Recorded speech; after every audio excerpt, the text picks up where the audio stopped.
I grew up in Council Bluffs, Iowa, in a Jewish family. My dad had a mantra: Jesus Christ is the biggest hoax ever perpetrated on mankind.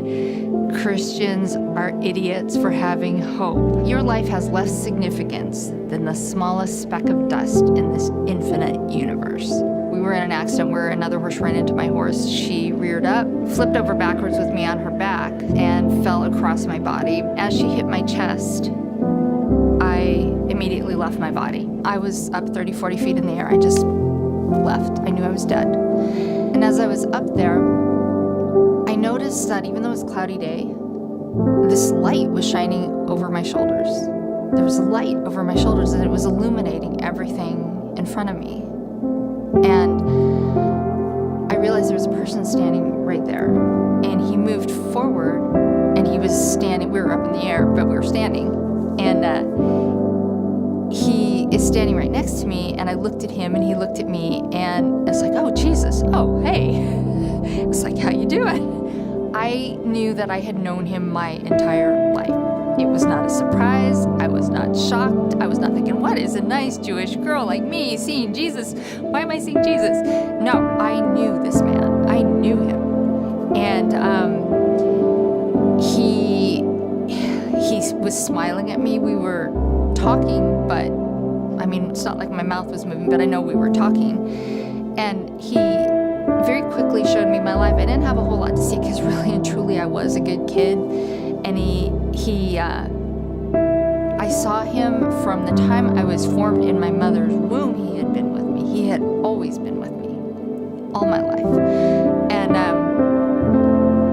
just when I used to talk to God at night when I was a little kid, he'd been there. He'd been there sitting by my bed. I saw that. After this life review, and I was no longer really looking at the ground, he took my hand and we flew. We surfed. I didn't go through a tunnel. A lot of people, I've heard people say they went through a tunnel. No tunnel. It was like we had this wave of light under our feet, and I know my feet were bare because I could feel the wave of light under my feet. And it was pushing us forward, and we were holding hands and flying like Superman and Lois Lane. So faster and faster and faster, I saw a light. And it was getting closer and closer, and it's a living light. And it's the brightest thing you can imagine, but I could look at it, and you would think it would burn you, but it doesn't. It's perfect. It's blemishless, and that light took up my entire field of vision. It was infinite in its scope, but it was alive, and that light was love. And Jesus took me directly into the light, and the next thing I knew, I found myself sitting on God's lap. And I have a granddaughter, a 2-year-old granddaughter.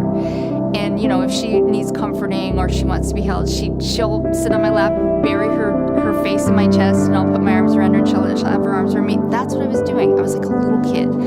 I was sitting on God's lap, and I buried my face against his chest, and I put my arms around him, and he had his arms around me, and I never, ever wanted to leave. I didn't want to leave. I just wanted to sit there forever and be held by God. And I can't explain